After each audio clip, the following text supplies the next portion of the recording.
अब बेटे हमें ये वैल्यूज निकालनी है, ये हमें मालूम है। जब बेटे मालूम होता है तो लिखें गिवन और यहाँ लिखें टू फाइंड।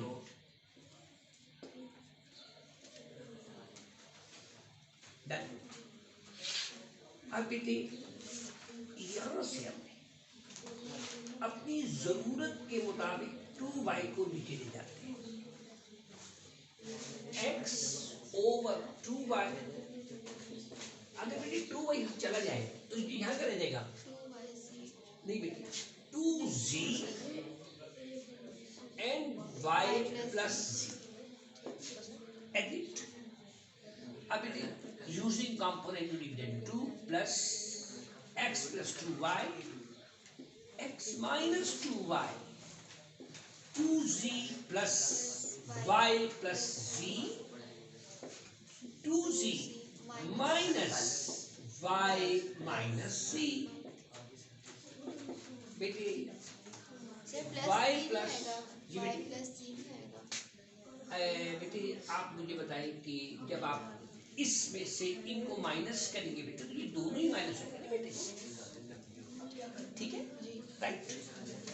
इसमें जब बेटे ऐड करेंगे तो दोनों ही ऐड होंगे, जब आप इससे नेगेटिव करेंगे तो दोनों ही नेगेटिव होंगे बेटे।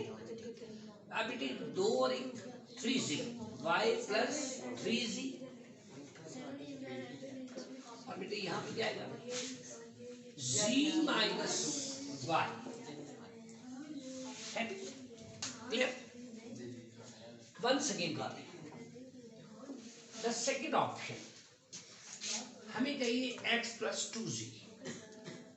अब देखिए यहीं से ले लीजिए x बाय 2z, अगर ये यहां आ जाए ऊपर चला जाए 2y over y plus c।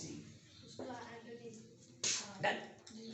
Do the same using component dividend x plus 2z,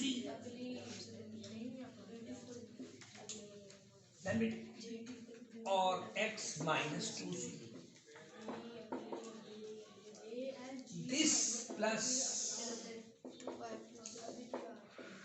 this and this minus this, it will become equal to 3y plus c and y minus c। Done. Value put कर देंगे बेटे यहाँ पे। देखिए इसकी value क्या है बेटा? इसकी y प्लस 3z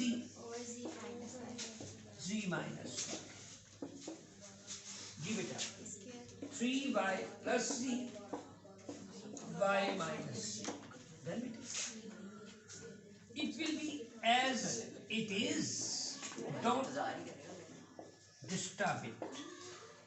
बेटे इसमें माइनस, इसके अंदर 2 माइनस है, एक माइनस यहाँ लिख लें और एक माइनस मल्टीप्लाई कर लें, z minus y, it will become as it is।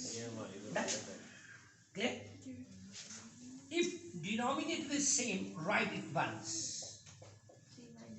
it will be as it is, minus 3y minus z, minus अब 3z minus z, 2z minus 2y, z minus y, 2 common, z minus y, z minus y,